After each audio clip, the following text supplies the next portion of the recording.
What's up, guys? Today we are going through my 2025 NRL ladder predictions. This is how I think the ladder will look like. And I have a few controversial calls, but I can't wait to see how wrong I'll be by the middle of October. In last, we have, surprisingly, a team that finished top 8 last year, the Newcastle Knights. I think their season really does just depend on Kalen Ponga's fitness, and I don't think he's going to be fit. And even if he is, I just think that teams will have them worked out. I think that Ponga just can't keep carrying them, and I think they're going to have a tough year up in the Hunter, because I don't think that the Knights are that good of a team, to be honest. They're just a bit, yeah. they were so boring to watch last year, and they were average, and they still made finals, and they competed well in the elimination final, but they were just boring to watch last year. So yeah, I think the Knights get the wooden spoon. Bit of a surprising call, but I think it makes sense. 16th, we have a pretty big call, the Gold Coast Titans. Yeah, they're a weird one. I could see them finishing 8th, or I could see them finishing last. I think last year was a weird one. They started off horribly, had a great middle patch, and they pretty much sucked towards the end because they just ran out of energy. But I don't know, I don't really see much there. They're an exciting team to watch, and they always have been, but their defense is horrible, and this is being filmed before the second week of trials. How did they concede 50 points to the Broncos? The Titans had 10 of their starters in, and the Broncos had a reserve grade team. I don't know how they'd accomplish that. So yeah, I don't really take preseason matches into account very often. 99.9% of the time. That is the 0.1%. There's concerns for the Titans if that's the type of performance they can put up. And if they start off slowly, that middle patch might not come. It might not happen for the Titans this year. And it's disappointing because their potential's big. And I think that one of their three fullbacks, in Brimson, Kinney, or Campbell, will probably leave at the end of this season because there's no future, really. There is a future, but it's going to be hard to balance all three of those, you know? So that's the reason why I have Titans 16. In 15th, we have the Dolphins. They're not a bad team. On paper, it's a good team, but considering how they've dropped off in the back half of seasons the past 2 years, it's not very compelling when trying to predict, especially when they had one of the greatest coaches of all time.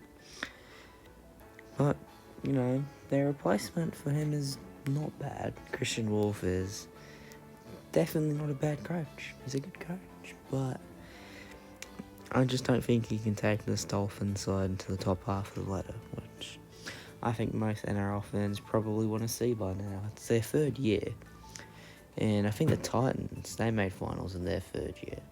So maybe the third year is where teams start to click, which I think for a lot of NRL fans, they wouldn't mind to see the Dolphins take that next step, push up the ladder.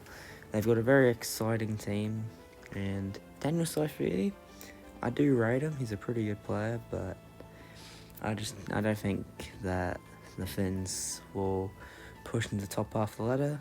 As such, I have them in 15th. In 14th, we have a team that I originally had last, the Parramatta Eels. I think the Eels, on their day, pretty good team to watch. But those days have become less frequent as the years have gone on. Since the 22 grand final, they they haven't been in the top 8. And last year they were poor. They were a game off the wooden spoon, and they never looked like being in the top 8 after about round 3. If Mitch Moses stays fit, they can probably push in and around the 8. But by my prediction, I don't think he'll stay fit. They've lost their captain, Clint Gufferson, which I don't know, man. It's not the best idea. But hey, they see good things in Iongi, and what do I know about NRL? They've got Josh Adokar, who is well past his prime, and who knows, maybe a new environment's a good thing for him. Jack Williams, who was alright for the Sharks, but I think he made a lot of errors. They've also got Zach Lomax, who is a great winger. Oh wait, they're playing in the centres. Oh, damn.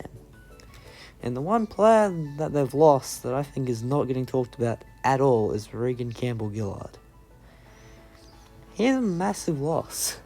I know he had not a great 2024, but he's still a good player.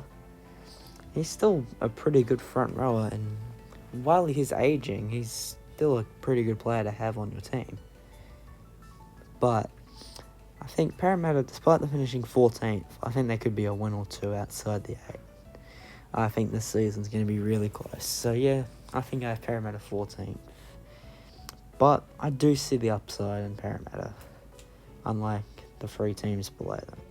In 13th, we have the Sydney Roosters. Yeah, this is the biggest slider, moving down 10 positions on the ladder. It doesn't get much bigger than this. The Roosters have lost a ton of experience. They've lost JWH, they've lost Terrell May, they've lost Joey Manu, they've lost Joe Zulli, and they've lost Sam Walker and Brandon Smith, both out for ACLs. Ouch. Well, they've got some good centres to replace the 2 leaving, and Mark Nwangani-Tawase and Robert Toya. I just don't see that being enough to propel them into the finals. If anything, they're probably going to slide down. And, other than, I wouldn't say 24, they started off that slowly. 22, 23, they started off very slowly. And if that happens again, they could be cooked. Figuratively and literally. Their side on paper still isn't horrible. It's actually not that bad. And Chad Townsend will help to soften the loss of Sam Walker. But I can't see the Roosters doing much in 2025, which is a good thing. The team in 12th we have is probably my most bold call, the Rabbitohs in 12th. Yes, they have this guy called Wayne Bennett, and he took them to a grand final loss by 2 points to a team that's gone on to win 4 premierships in a row. Am I going to look stupid? Probably. But, I don't know. Souths, they were kind of like the Titans last year. Both sucked towards at the start of the year. Had a good middle patch and ended off poorly.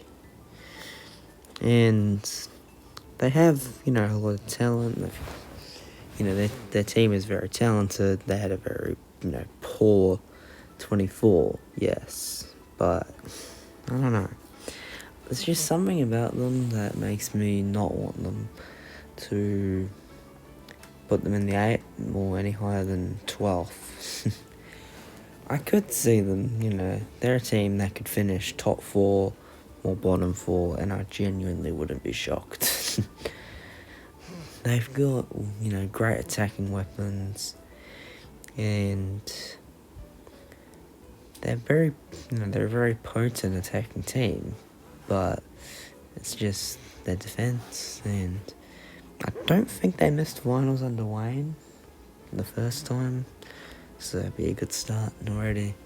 And plus, who wouldn't want to see the Rabbitohs missing out on finals? So, yeah, a bold call, but I think Rabbitohs.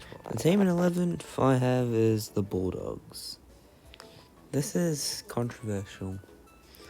Well, they had, such a good 2024. I just don't see them having a great year. They've got Satili Tupanua. He's a great signing. But I think that second year syndrome's going to hit them hard. Just look at the Warriors. Look at the Cowboys. Look at Manly. They all fell off a cliff. And I think history is going to repeat itself. I just don't... The Dogs... Their defence towards the end of last year was, not great. And I don't think that the defence will be any worse. I think it'll be their attack that is the problem, and I think ultimately that will cost them finals.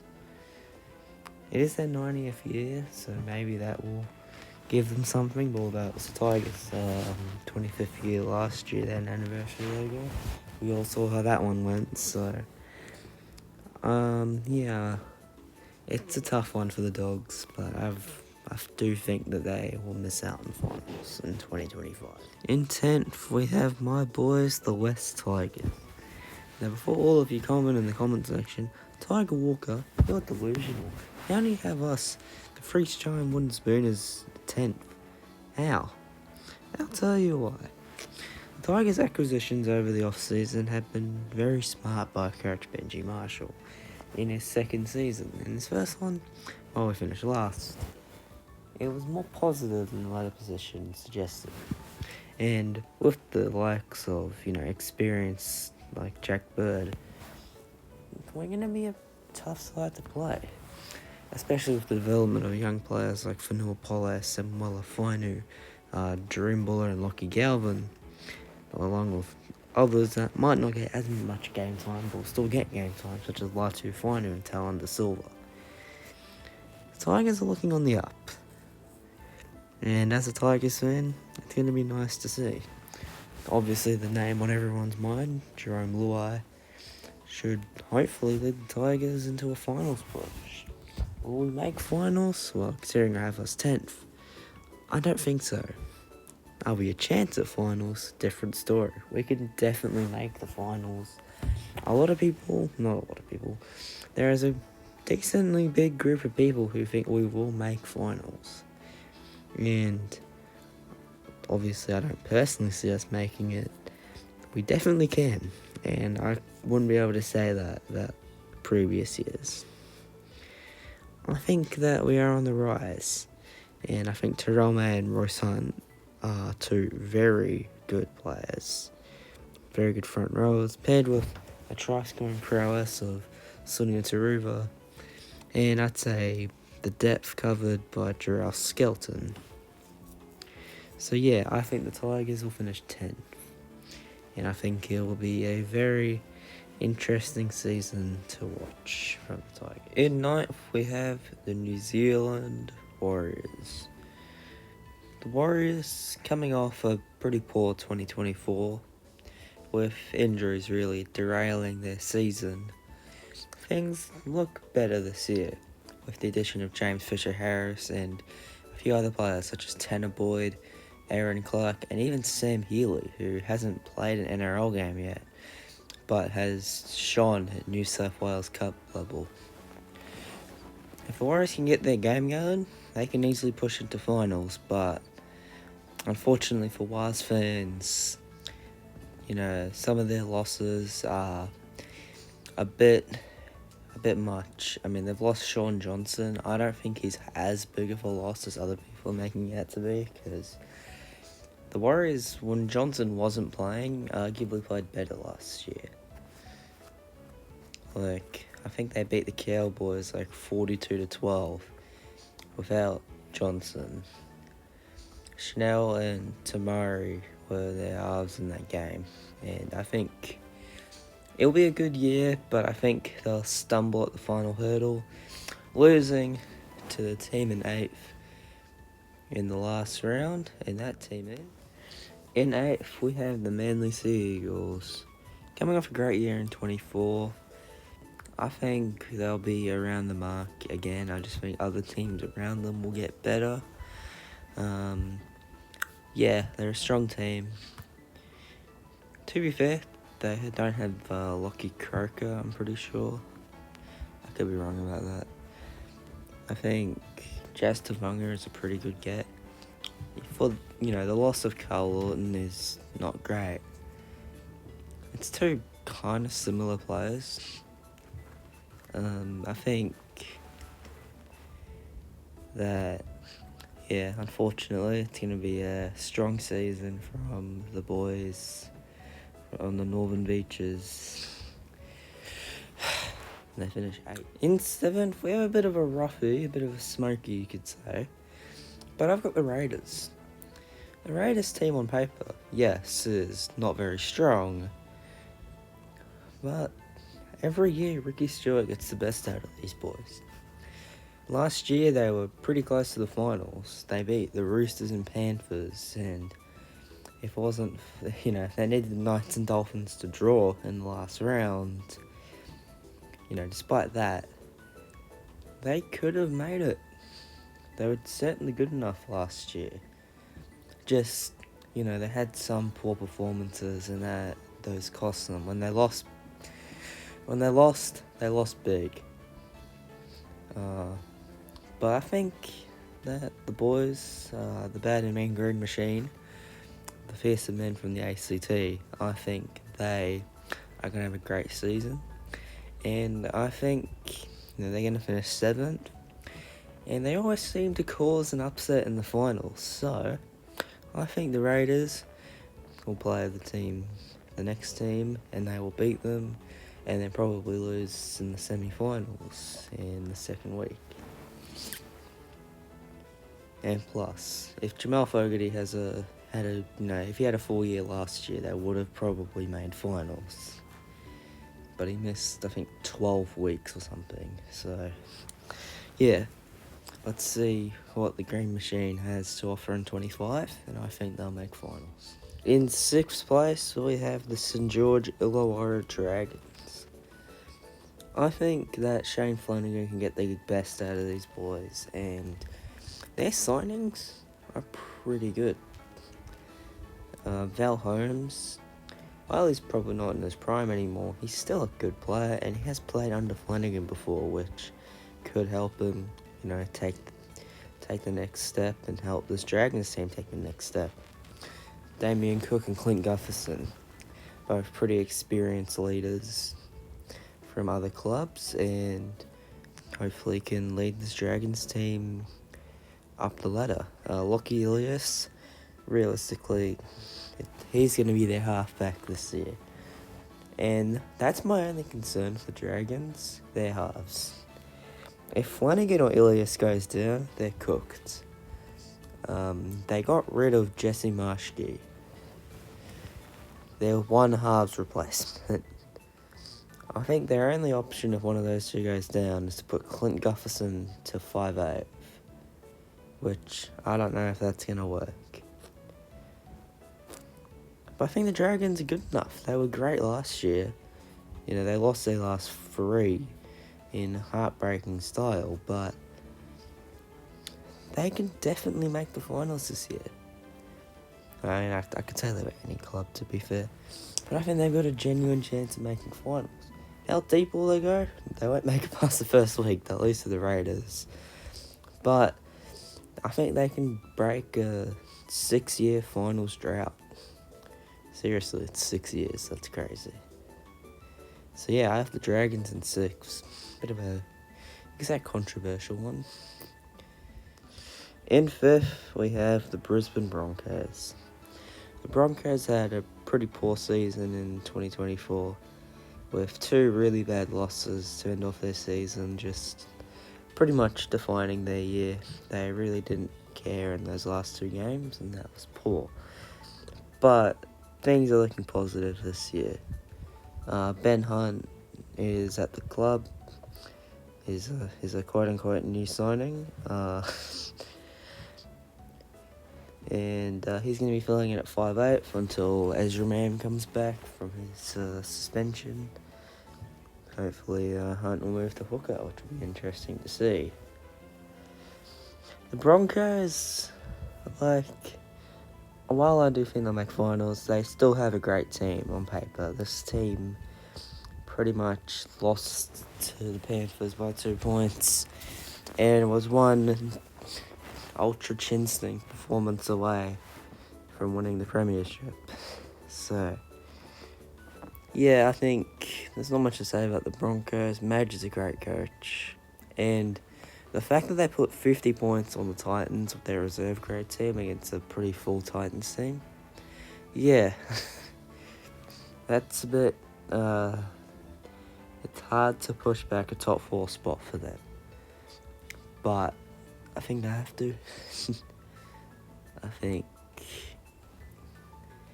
that I can push back a top 4 spot for the Brisbane Broncos. In 4th, we have the North Queensland Cowboys. The Cowboys, this is a bit of a top 4 smoky, but I couldn't really put anyone else there. I don't think the Broncos could. Let's look at their losses. Val Holmes. They have, other centers. Purdue last year was brilliant, and they'll have Zach Laybutt back from that ACL injury. Chad Townsend wasn't really getting much game time towards the end of last year. I guess Kila Fuiaki is a bit of a loss because of Helam Lukey being out for the year, along with Tom Chester. But I still think this team has enough class to finish in the top 4. I think that their core of players is good enough to finish top 4. I think it's going to be a good year from the boys up in Townsville. While John Bateman isn't the best signing, he's alright. He'll bring that experience and hopefully won't get shipped off to England towards the end of the season. But yeah, I think the Cowboys have a good year. They'll finish 4. In 3rd place, we have the Cronulla Sutherland Sharks. The Sharks were very good last year. They started off hot. They had a bit of a, mid-season slump, but they finished off last year all right. And I thought they were very gallant in that game against Penrith in the prelim. And the addition of Adam Fanua-Blake is massive. I think the loss that's getting a bit understated is Royce Hunt, because, he was a good impact player for them, but, Adam will come in, someone else will fill that impact role, and the Sharks will be about the same as last year, but probably a bit better. They could sneak into the top 2, but I just think the other 2 in Melbourne and Penrith will just have the slight edge over the Sharks. But they are a premiership chance. And, in 24, Melbourne and Penrith were clearly the 2 best teams. 23 was just pretty much Penrith and Brisbane. 22, they were good, but they were, levels below the Panthers. Yeah, I think if the Sharks can just continue what they're doing, maybe they can take the next step, get into a grand final maybe.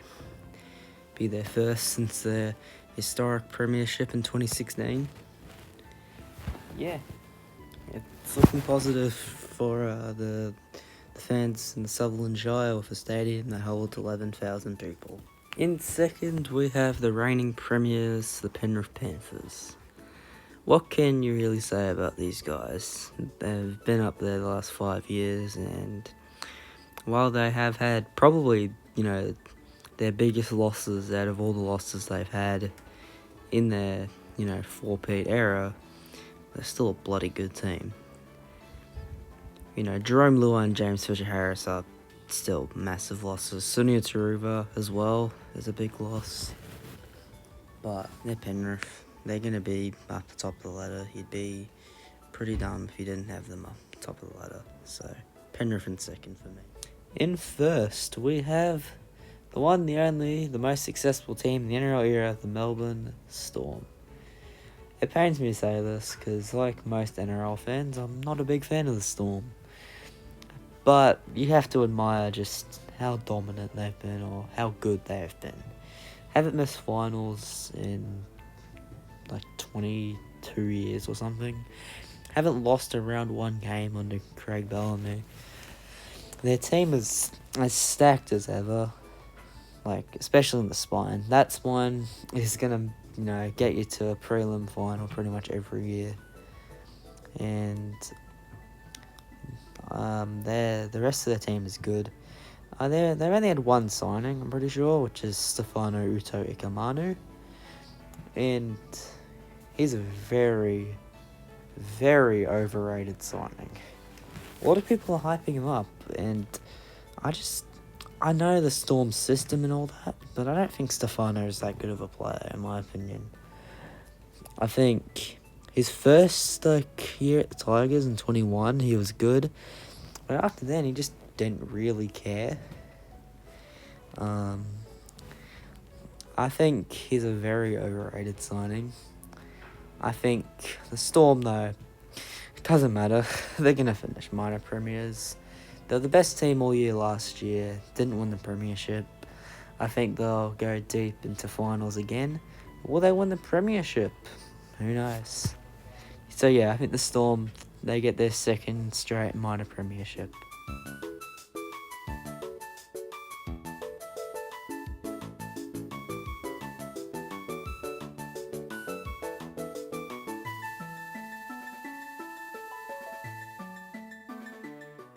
And in my opinion, the Penrith Panthers win their 5th straight premiership against the Cronulla Sharks. They win 28-16 in a high-scoring battle at ANZ Stadium. The only thing that's on your mind is you're close enough to score. Go the line.